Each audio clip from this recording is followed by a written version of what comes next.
ನಮಸ್ತೆ, ನಾನು ನಿಮ್ಮ ಸಂಗೀತ ಗೋವಾದಿಂದ. ಇವತ್ತು ಒಂದು ಟಾಪಿಕ್ ತಗೊಂಡು ಬಂದಿದ್ದೀನಿ. ಮಧ್ಯಾಹ್ನದ ವೇಳೆ ಯಾರೂ ಇರೋದಿಲ್ಲ ಶಾಪಲ್ಲಿ. ಇರ್ತಾರೆ, ಇರೋದೇ ಇಲ್ಲ ಅಂತಲ್ಲ, ಸ್ವಲ್ಪ ಕಡಿಮೆ ಕಸ್ಟಮರು. ಹಾಗೆ ನೆನಪಾಯಿತು ಕೂತ್ಕೊಂಡು ಜವಾಬ್ದಾರಿ, ಜಿಮ್ಮೆದಾರಿನೂ ಅಂತಾರೆ, ಜವಾಬ್ದಾರಿ ಅಂತಾರೆ. ಈ ಜವಾಬ್ದಾರಿ ಅನ್ನೋ ಪದ ಎಷ್ಟು ಪವರ್ ಇದೆ ಅಂತ ಹೇಳಿದ್ರೆ ತುಂಬ ಹೇಳೋಕ್ಕೆ ಸಾಧ್ಯನೇ ಇಲ್ಲ. ಅಷ್ಟು ಪವರ್ ಇದೆ, ಅಷ್ಟೇ ಜಿಗುಪ್ಸೆನೂ ಬಂದುಬಿಡುತ್ತೆ ಈ ಜವಾಬ್ದಾರಿ ಹೊತ್ಕೊಂಡ್ಮೇಲೆ. ಯಾಕಪ್ಪ ಈ ಜೀವನ ಅನಿಸ್ಬಿಡುತ್ತೆ. ಆದರೆ ಅದರಲ್ಲೂ ಒಂಥರ ಥ್ರಿಲ್ ಇದೆ. ನಾನೇ ನಡೆಸ್ತೀನಿ, ನನ್ನ ಜವಾಬ್ದಾರಿ ಇದು, ನನಗಾಗಿರೋ ಜವಾಬ್ದಾರಿ, ಈ ರೀತಿ ಎಲ್ಲ ಯೋಚನೆ ಬರುತ್ತೆ. ಜವಾಬ್ದಾರಿಗಳಲ್ಲಿ ಎಲ್ಲ ಜವಾಬ್ದಾರಿನೂ, ಮನೆ ನಿಭಾಯಿಸೋದು, ಮಕ್ಕಳನ್ನು ನೋಡ್ಕೊಳ್ಳೋದು, ಇಂಡಿಪೆಂಡೆಂಟಾಗಿ ಜೀವನ ಮಾಡೋದು, ಎಷ್ಟು ಜವಾಬ್ದಾರಿ ಇರುತ್ತೆ ಅಂತ ಹೇಳಿದ್ರೆ ಜವಾಬ್ದಾರಿ ಹೊತ್ತಿರೋರಿಗಷ್ಟೇ ಗೊತ್ತಿರುತ್ತೆ ಅದರ ಮಹತ್ವ. ಒಂದು ಕಡೆ ಖುಷಿನೂ ಜವಾಬ್ದಾರಿ ಹೊತ್ಕೊಂಡ್ರೆ, ಇನ್ನೊಂದು ಕಡೆ ಯಪ್ಪ ಇದೆಲ್ಲ ಯಾಕೆ ಬೇಕಾಗಿತ್ತು, ಬಿಂದಾಸ್ ಆಗಿರಬೇಕಿತ್ತಲ್ಲ ನಾವು ಅಂತ ಅನಿಸುತ್ತೆ.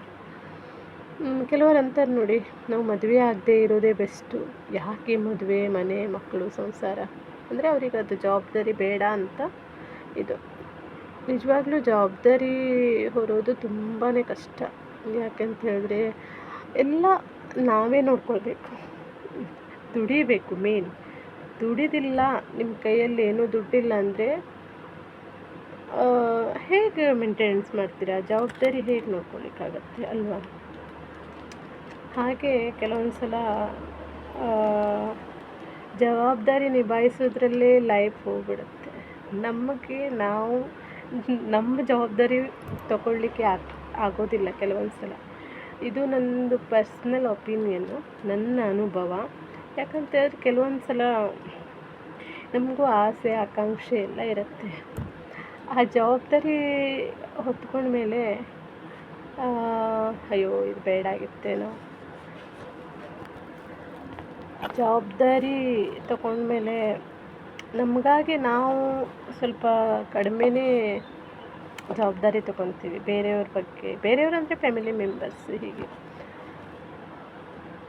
ಆ ಜವಾಬ್ದಾರಿ ಅನ್ನೋ ಪದ ಇರುತ್ತಲ್ಲ, ಅದು ಒಂದೊಂದು ಸಲ ನಿದ್ದೆನೂ ಮಾಡೋಕ್ಕೊಡಲ್ಲ. ಇದು ನನ್ನ ಅನುಭವ. ಯಾಕೆಂತ ಹೇಳಿದ್ರೆ ನಾನು ಒಂದು ಗ್ರೋಸರಿ ಶಾಪ್ ನಡೆಸ್ತೀನಿ. ಅದು ನಡೆಸಲೇಬೇಕು, ಇಲ್ಲಾಂದರೆ ಜೀವನ ಕಷ್ಟ ತುಂಬ. ಇನ್ನೊಂದು ಕೆಲಸ ಗೊತ್ತಿಲ್ಲ, ಓದಿರೋದು ಸೆಕೆಂಡ್ PUC.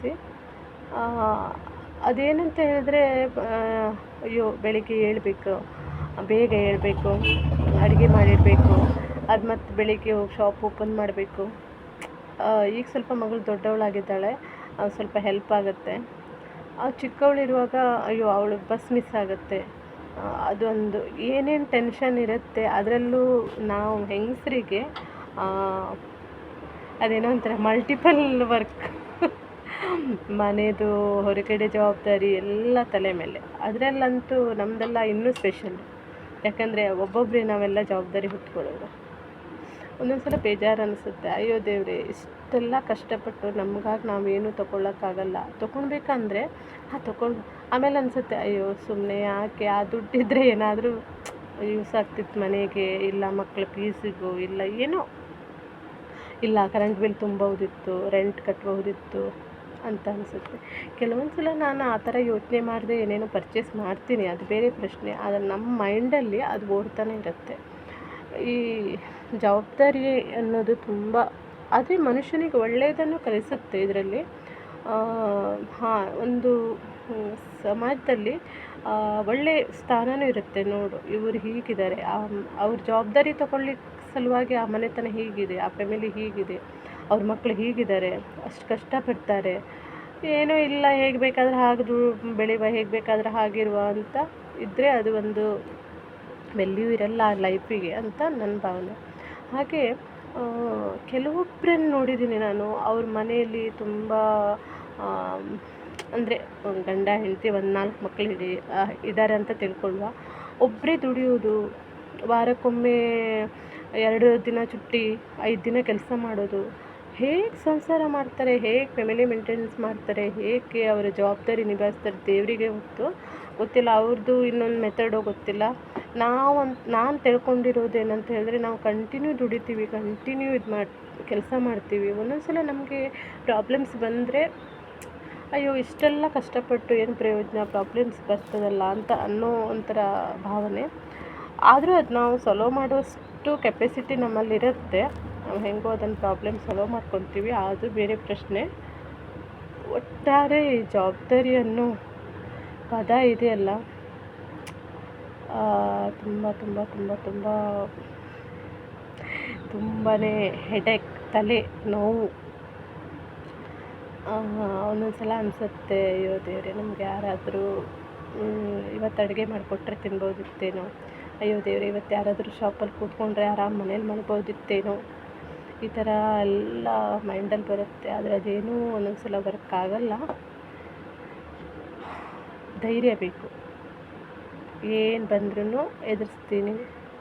ಓಕೆ, ಒಂದೊಂದು ಸಲ ಆರಾಮಿಲ್ಲಾದ್ರೂ ಶಾಪ್ ಬಂದು ಓಪನ್ ಮಾಡ್ತೀನಿ. ಯಾಕೆ, ಆ ಜವಾಬ್ದಾರಿ ಇರುತ್ತೆ ನನಗೆ. ಅಯ್ಯೋ ದೇವರೇ, ಅದು ಫ್ರೂಟ್ಸ್ ಇರುತ್ತೆ ಹಾಳಾಗತ್ತೇನೋ, ಸಬ್ಜಿ ಇರುತ್ತೆ ಹಾಳಾಗತ್ತೇನೋ, ಅಯ್ಯೋ ರೆಂಟ್ ಕಟ್ಟಬೇಕು, ಒಂದು ದಿವಸ ಹೋದರೆ ಏನೋ ಒಂದು ಸ್ವಲ್ಪ ಆಗ್ತಿತ್ತು. ಈಗೆಲ್ಲ ಒಂದೊಂದು ಸಲ ಆರಾಮಿಲ್ಲಾದ್ರೂ ಶಾಪ್ ಓಪನ್ ಮಾಡಬೇಕಾಗತ್ತೆ, ಆರಾಮಿಲ್ಲಾದ್ರೂ ಕೆಲಸ ಮಾಡಬೇಕಾಗತ್ತೆ. ಇದು ಜವಾಬ್ದಾರಿ. ಇಷ್ಟೇ ಡಿಫ್ರೆನ್ಸ್. ಜೀವನ ಇಷ್ಟೇ. ದುಡಿಬೇಕು, ತಿನ್ನಬೇಕು, ಎಲ್ಲ. ಕಷ್ಟ ಬಂತು ಏನೋ ಸುಸೈಡ್ ಮಾಡ್ಕೊಳ್ಳೋದು, ಕಷ್ಟ ಬಂತು ಓಡಿ ಹೋಗೋದು, ಕಷ್ಟ ಬಂತು ಇನ್ನೇನು, ಅದೆಲ್ಲ ಇರಲೇಬಾರ್ದು ಲೈಫಲ್ಲಿ. ಎಷ್ಟು ದಿನ ದೇವ್ರ ಶಕ್ತಿ ಕೊಡ್ತದೋ ಅಷ್ಟು ದಿನ ಕೆಲಸ ಮಾಡಬೇಕು, ಅಷ್ಟು ದಿನ ತಿನ್ನಬೇಕು. ನಂಬ್ಕೊಂಡಿರೋ ಮಕ್ಕಳಿರ್ತಾರೆ, ಅವರಿಗಾಗಿ ನಾವು ಇರಬೇಕು.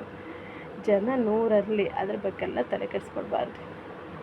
ಯಾಕೆ ಇದನ್ನು ಹೇಳ್ತಾ ಇದ್ದೀನಿ ಅಂದರೆ, ಕೆಲವೊಂದು ಈಗ ನೋಡ್ತಾ ಇದ್ದರೆ ಇಷ್ಟು ಸ್ಮಾಲ್ ಇಷ್ಟಿಷ್ಟು ರೀಸನ್ನಿಗೆ ಸುಸೈಡ್ ಮಾಡ್ಕೊತಾರೆ. ಇದೆಲ್ಲ ನೋಡಿದ್ರೆ ಇವರಿಗೆ ಒಂದೊಂದು ಸಲ ನಾನು ದೇವರಿಗೆ, ಇವ್ರಿಗೆ ಯಾಕಾದರೂ ಜನ್ಮ ಕೊಟ್ಟಿದ್ದೆ ದೇವರೇ ನೀನು? ಒಂದು ಚಿಕ್ಕ ಕಾರಣಕ್ಕೆ ಸುಸೈಡ್ ಮಾಡ್ಕೊಳ್ಳೋರಿಗೆ ದೇವ್ರು ಯಾಕಾದರೂ ಭೂಮಿ ಮೇಲೆ ತಂದಿಡ್ತಾನೆ? ಅದಕ್ಕೆ ಹೇಳೋದು, ಈಜಬೇಕು, ಇದ್ದು ಜಯಿಸಬೇಕು. ಓಕೆ ಫ್ರೆಂಡ್ಸ್, ಬಾಯ್.